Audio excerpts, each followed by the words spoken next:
السلام علیکم۔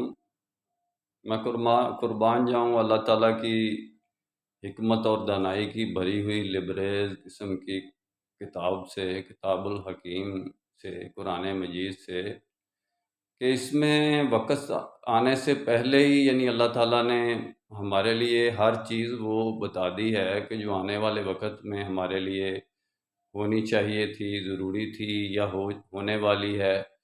جیسے کہ قرآن میں آیا ہے کہ اے رسول، تمہارے ساتھ، تمہاری جماعت کے ساتھ یا مسلمین کے ساتھ اہل کتاب میں سے اگر کوئی مودت کا اظہار کریں گے یا قرابت، قریب محبت کا اظہار کریں گے یا ملنے کی کوشش کریں گے تو وہ نصارہ ہیں، کرسچن ہیں، عیسائی ہیں۔ اور آپ دیکھ لیں کہ پورے کہ اس میں قرآن میں یہ ہے کہ اس لیے یہ آپ کے قریب آنے کی کوشش کریں گے، محبت اور مودت کا اظہار کریں گے کہ ان میں کسی سینہ و رہبان ہیں، کہ اللہ سے ڈرنے والے اور رہبان، ترک دنیا کرنے والے، جن کے اندر غرور نفس نہیں ہے اور خدمت خیر کے راستے میں چلنے والے ہیں۔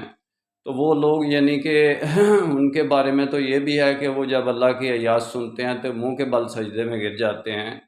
تو اللہ تعالیٰ نے ان کی تعریف بھی کی ہے اور یہ بھی بتایا ہے کہ آنے والے وقت میں اپنے دوست اور دشمن کا خیال رکھو۔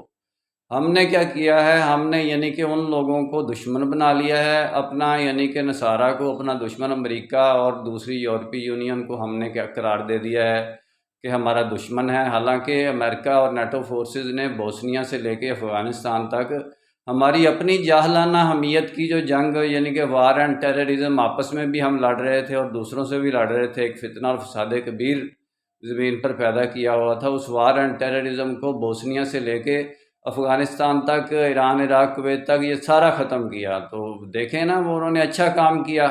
پھر ہم ان کو اپنا دوست دشمن کی ہماری پہچان ہی نہیں ہے، ہم پھر رشیا کے جا کے جوتے چاٹتے ہیں، اس کے گھٹنے ٹیکتے ہیں، اس کے آگے سجدہ ریز ہو کر اس کو لیڈرشپ دے رہے ہیں رشیا کو، کہ جس نے ہمارا 25 لاکھ مرڈر کیا کیمیکل ویپن سے کیا۔ کیمیکل ویپن سے بھئی اجازت ہی نہیں ہے پوری دنیا میں۔ تو ہمارے کہ علماء دین اب کہاں مر گئے ہیں، وہ جو کہ پہلے کہہ رہے تھے کہ ہم رشیا کے خلاف ہیں اور رشیا کے خلاف ہم نے جہاد کیا ہے۔